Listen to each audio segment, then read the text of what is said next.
Welcome to Quora comments on what do you know about Star Wars that many people don't. After Boba Fett's jetpack goes off, you'll hear him say what the?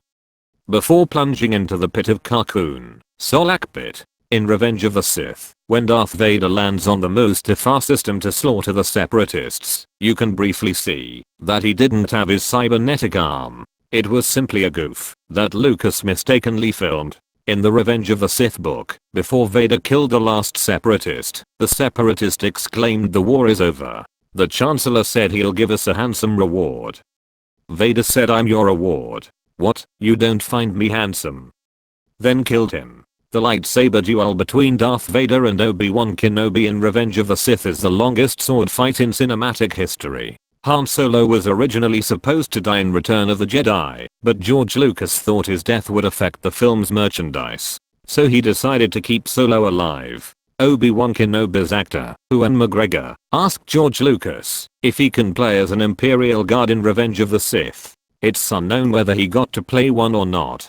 Luke Skywalker did not cut off Vader's first cybernetic arm in Return of the Jedi. In the expanded universe, Sidious cut Vader's first arm off as a form of punishment for the first Death Star being destroyed. In the expanded universe, Luke's hand was found along with his father's lightsaber. After his defeat to Kenobi, Darth Vader did not just get prosthetic limbs. He was also given some prosthetic organs due to his great injuries. The suit acted as a mobile life support suit. Vader couldn't eat normally or use the bathroom normally. In Revenge of the Sith, Sidious almost left Darth Vader to die on Mustafar because of his defeat and injuries. However, he thought it would have been a complete waste of time, how he tried to convert Anakin, and how he wouldn't probably be able to find another apprentice. Sidious was originally supposed to be played by a woman with chimpanzee eyes, which is how the character appears as a hologram in the original cut of The Empire Strikes Back.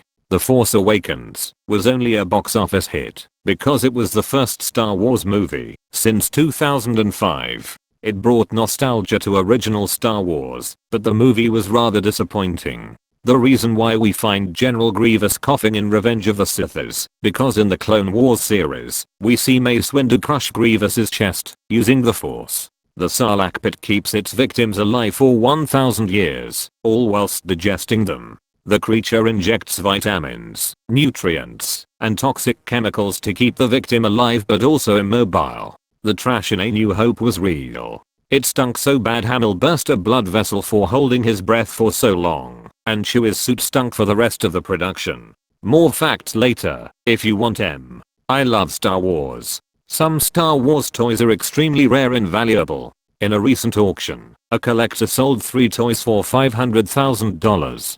The term Ewok is not mentioned at all in the original trilogy. Ewoks were those cuddly bears that managed to defeat the Emperor's best troops in Return of the Jedi. In Return of the Jedi, there's a deleted scene where Han Solo was arguing with an Ewok. Right behind him, you can see Luke laughing on camera. The timeline between A New Hope and The Empire Strikes Back is about 3 years. During those 3 years, Ben Kenobi was training Luke Skywalker, which is why he was able to fight Darth Vader in The Empire Strikes Back. The timeline between The Empire Strikes Back and Return of the Jedi is about 1 year.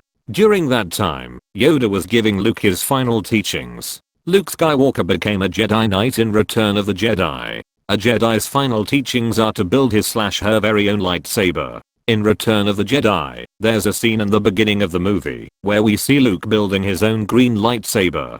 Hence, Vader saying I see you have constructed a new lightsaber. Your skills are complete. Hayden Christensen, actor of Anakin, was the one that wore the Darth Vader armor in Revenge of the Sith. Christensen exclaimed how it felt great and a privilege. Darth Vader only had a total of 8 minutes and 6 seconds of screen time in A New Hope. Boba Fett earned Vader's full respect after he mouthed off to him without any fear or thoughts of repercussions. Boba Fett's helmet gave him a 360-degree view. In the expanded universe, Luke Skywalker restarts the Jedi Council, but changes up some of their rules and beliefs. He also marries a fellow Jedi, Mara Jade. Random fact 1. Billy D. Williams has a small slip with one of his lines at Bespin, in the middle of a walking monologue, but they clearly couldn't be bothered to do the shot again and so it's left in. The line was supposed to be, "It's always been a danger that looms like a shadow over everything we've built here. But things have developed that'll ensure security. I've just made a deal that'll keep the Empire out of here forever." But Williams flubs it slightly and says, "It's always been a danger, but it looms like a shadow over everything we've built here." The "but" doesn't really make sense as a conjunction in the middle of that sentence. He was probably getting ahead of himself, inserting the "but" that started the next line. Random fact 2. The first time the name Skywalker is heard in the original movie is well over halfway through, when Luke introduces himself to Princess Leia. Up until that point he could just as easily have been Luke Boggins so far as the audience knew. Random fact 3. From the first time we see Han fly the Millennium Falcon to the last time we see him fly it in the original trilogy, only around 2 hours and 20 minutes of screen time elapses, out of a total running time of more than 6 hours. The first time we see him at the controls is halfway through Star Wars evading the Star Destroyers when leaving Tatooine. The last time we see him flying the ship is on the approach to Bespin, just as the third act of Empire begins. He doesn't fly it at all in Return of the Jedi. So although we think of him as being inextricably linked to the Falcon, he spends little more than 2 half movies as its pilot/commander. The word Sith does not appear at all in the original movie trilogy. It's mentioned in the novelizations and in Lucas's own notes, but that's it. Darth wasn't originally the title for Sith Lords. In the original scripts Darth Vader's name was just Darth Vader. It wasn't until Lucas was writing The Empire Strikes Back that he came up with the idea of Vader being Luke's father, and that Darth Vader was a pseudonym. It wasn't until the prequel trilogy that they started using Darth as a Sith title. Because of this, many early expanded universe Sith Lords didn't have Darth in their names. Exarchon, Hulik, Nad and others just use their names. Expanded universe material that came out after the Phantom Menace started uniformly giving Sith Lords the title, like Darth Revan in Knights of the Old Republic. The new Sith Wars were created in the expanded universe in order to fix what was viewed as a continuity error. In the expanded universe continuity, the writers took Obi-Wan's comment of the Jedi being the guardians of the Republic for 1,000 generations literally, and had the Republic as being founded some 25,000 years before the movies. Then in the prequel trilogy, Palpatine says, "I will not let this Republic, which has stood for 1,000 years, be split in two," implying that the Republic is only 1,000 years old. The new Sith Wars was how the writers were able to reconcile these two time frames. They established that the Republic was founded 25,000 years ago. Some 2,000 years ago though, the Sith returned in force. Armies of actual Sith, their acolytes, and a massive military devastated the Republic. This series of wars lasted 1,000 years and caused the Republic to collapse. By the end of the wars, 1,000 years before the movies, the Republic had almost ceased to exist. It was rebuilt, and this was the foundation date that Palpatine was referencing. In the original Thrawn trilogy, Zan wanted to use an insane clone of Obi-Wan as one of the principal villains. Lucasfilm shot down the idea, so he created Jorisk Bayoth and the backstory of Outbound Flight instead. Well, this'll be fun. Yoda was almost played by an ape. Return of the Jedi was supposed to end with Luke putting on Vader's helmet and saying, "Now I'm Vader." The number of Yoda's toes changes in the movies. All the clones in the prequels were CGI. Not a single set of armor was made. The lightsaber's hum comes from an old television.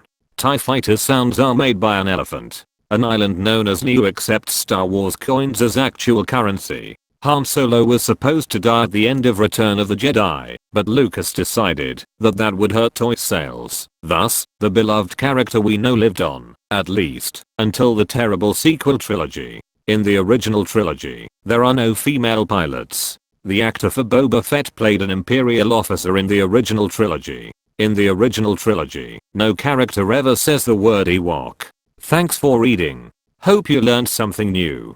The guns in the original trilogy were real. Now most people know that, but they don't know the extent to which they were real. By real, I mean they were firing blanks full auto on set, which makes me even more pissed that they aren't automatic in the movie.